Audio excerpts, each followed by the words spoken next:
नमस्कार, स्वागत है आपका न्यूज के ऊपर। आपके साथ में गेटी भाविया। आइए आपको बताते हैं आज की बड़ी खबरें।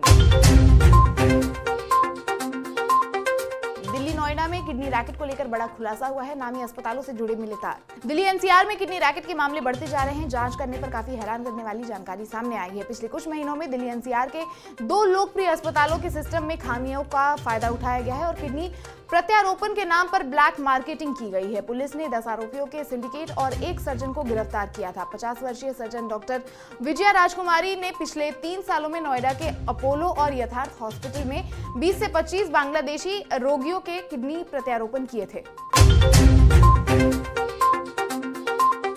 एयर इंडिया की फ्लाइट को बम से उड़ाने की मिली धमकी। आनंद फानन में फ्लाइट दिल्ली में डाइवर्ट कर दी गई। एयरपोर्ट पुलिस ने बताया कि विमान फिलहाल इंदिरा गांधी इंटरनेशनल पर खड़ा है और उसकी जांच की जा रही है। मुंबई से न्यूयॉर्क जा रही एयर इंडिया की एक फ्लाइट को बम से उड़ाने की धमकी मिली है।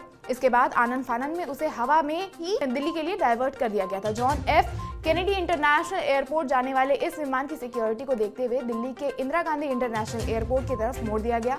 दिल्ली पुलिस ने बताया कि धमकी सोशल मीडिया प्लेटफॉर्म के जरिए मिली है। विमान फिलहाल दिल्ली में ही है, जहां पर सभी जरूरी जांच की जा रही है।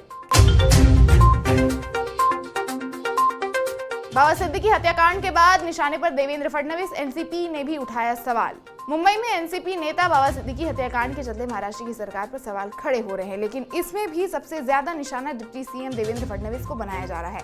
महाराष्ट्र की राजनीति में शनिवार को एक बड़ा भूचाल आया जब 3 बार के पूर्व विधायक और एनसीपी नेता बाबा सिद्दीकी की सरेआम गोली मारकर हत्या कर दी गई। इस हत्या की जिम्मेदारी लॉरेंस बिश्नोई गैंग ने ली।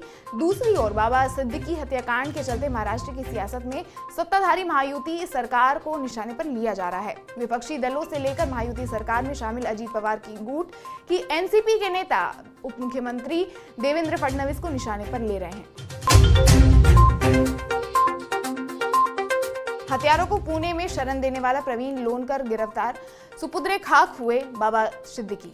एनसीपी अजीत पवार गुट के दिग्गज नेता बाबा सिद्दीकी को रविवार की रात दफन कर दिया गया। उनका अंतिम संस्कार पूरे राष्ट्रीय सम्मान के साथ मुंबई के बड़े कब्रिस्तान में किया गया। इस दौरान अजीत पवार समेत कई अन्य नेता मौजूद रहे। मामले में अब तक 6 आरोपियों की पहचान की गई है।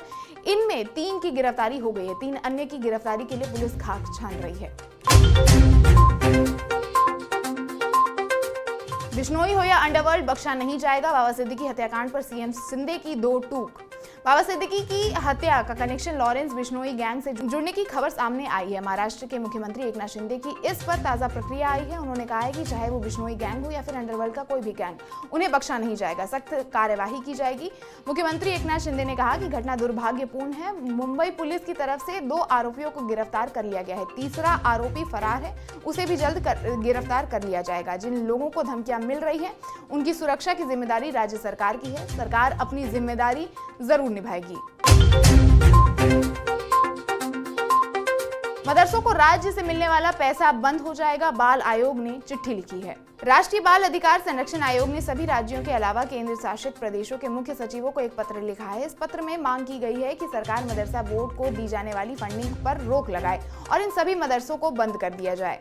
बाल आयोग ने कहा कि मदरसे में ना तो बच्चों को बेसिक शिक्षा मिलती है और ना ही उनको मिड डे मील की सुविधा का कोई भी फायदा होता है। बाल आयोग की तरफ से कहा गया है कि मदरसा बोर्ड आरटीई यानी शिक्षा के अधिकारी के कानून का पालन तक नहीं करते। आयोग ने यह भी कहा कि मदरसों का पूरा फोकस केवल धार्मिक शिक्षा के ऊपर ही रहता है, जिसमें बच्चे को जरूरी शिक्षा भी नहीं मिल पाती है। ड्रग्स के खिलाफ मुहिम जारी। दिल्ली के बाद गुजरात में पकड़ी गई 5000 करोड़ की कोकीन।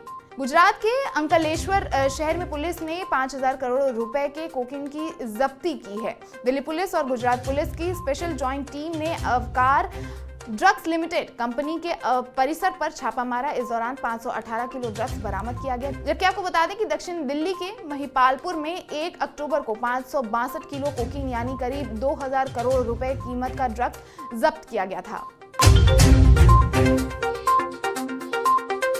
जम्मू कश्मीर में राष्ट्रपति शासन हटाने का आदेश जारी, नई सरकार बनने की तैयारी शुरू। 2018 में तत्कालीन राष्ट्रपति रामनाथ कोविंद ने राज्यपाल शासन के तहत 6 महीने पूरे होने के बाद जम्मू कश्मीर में राष्ट्रपति शासन लगाया था। जम्मू कश्मीर में राष्ट्रपति शासन हटा लिया गया है। अब केंद्र शासित प्रदेश में नई सरकार के गठन का रास्ता साफ हो गया है। ये जानकारी केंद्र सरकार ने 13 अक्टूबर को एक आधिकारिक आदेश जारी कर दिया था। 11 अक्टूबर को ही नेशनल कॉन्फ्रेंस के नेता उमर अब्दुल्ला ने उपराज्यपाल मनोज सिन्हा से मुलाकात कर नई सरकार बनाने का दावा किया था। मूर्ति विसर्जन में हुई फायरिंग, एक युवक की हुई मौत।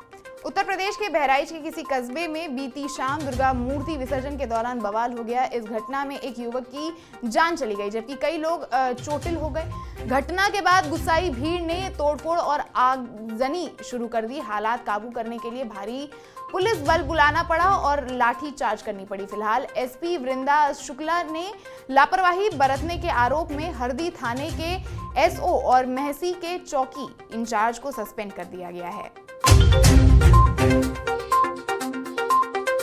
बिहार में चिराग पासवान को हैजान का खतरा, मिली Z+ सिक्योरिटी। जमुई में एलजेपी रामविलास के सांसद चिराग पासवान की सुरक्षा बढ़ा दी गई है। उन्हें बिहार में जान का खतरा बताया गया है। केंद्रीय गृह मंत्रालय ने लोकसभा सांसद चिराग पासवान को Z कैटेगरी की सुरक्षा दी है। ये सुरक्षा उन्हें बिहार में दी जाएगी। सूत्रों के मुताबिक IB की थ्रेट परसेप्शन रिपोर्ट के आधार पर चिराग पासवान को ये सुरक्षा दी गई है। तो ये थी अब तक की बड़ी खबरें। बाकी आपका हमारा साथ यूं ही लगातार बना रहे, इसके लिए आप हमारे चैनल को लाइक सब्सक्राइब जरूर करें और वीडियो को ज्यादा से ज्यादा शेयर करें और बेल आइकन को प्रेस करना बिल्कुल ना भूलें। नमस्कार।